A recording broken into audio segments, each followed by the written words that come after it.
আমার দেখি প্রয়োজনের শেষ নেই। আগেই তো ভালো ছিলাম, কোনো কিছুরই প্রয়োজন হতো না।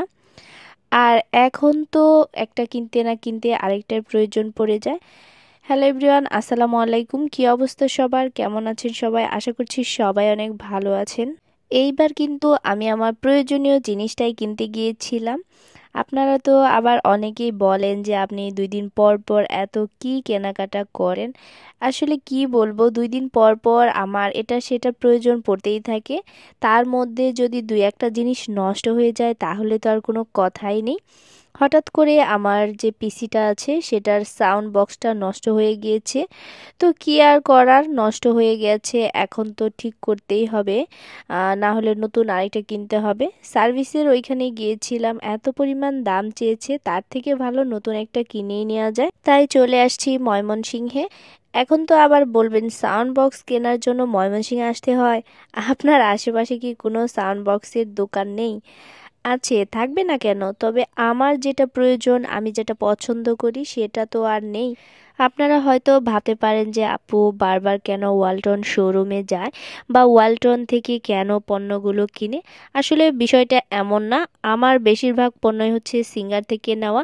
কিন্তু দুঃখের বিষয় হচ্ছে সিঙ্গারে কোনো সাউন্ড বক্স হয় না, তাই একরকম বাধ্য হয়ে ওয়ালটন থেকে নিতে হচ্ছে। আর এই ডিজাইনের সাউন্ড বক্সটা মোটামুটি ভালোই লেগেছে আমার, যার কারণে এটা নেওয়া। এই বক্সটা কেনার জন্য আমি কোথায় না গিয়েছি, মাওনা থেকে একদম ময়মনসিংহ পর্যন্ত। আর এইদিকে আমার ছোট বোন যেহেতু মেসে থাকে, তাই ওর জন্য একটা ফ্রিজ নিতে চাচ্ছিলাম, মানে ছোটোর ভিতরে আর কি। কিন্তু ফ্রিজের তুলনায় যে ফ্রিজের প্রাইসটা অনেক বেশি হয়ে যায়। আমি তো ফার্স্টে ভেবেছিলাম যে ফ্রিজটা হয়তো ১৫ থেকে ২০ হাজার টাকার মধ্যে হবে, কিন্তু এই ছোট্ট ফ্রিজটার দামটা কিন্তু ২৮ হাজার টাকার মতো, চিন্তা করা যায়। আর এই দিকে আমি যেহেতু টুকটাক ভিডিও করি আর কোথাও গেলেও ক্যামেরাটার সাথে নিয়ে যাওয়ার চেষ্টা করি। আর আজকের ক্যামেরাম্যান ছিল কিন্তু আমার ছোট বোন। তো আমার ছোট বোন ভিডিও করে দিচ্ছিল। আর এইদিকে এই যে দুইটা ভাইয়াকে দেখতে পাচ্ছেন, ওনারা তো সেই লেভেলের খুশি, মানে ভাইরাল হবে। আরে ভাইয়ারা, আমি তো নিজেই ভাইরাল না, আপনাদেরকে কিভাবে ভাইরাল করব।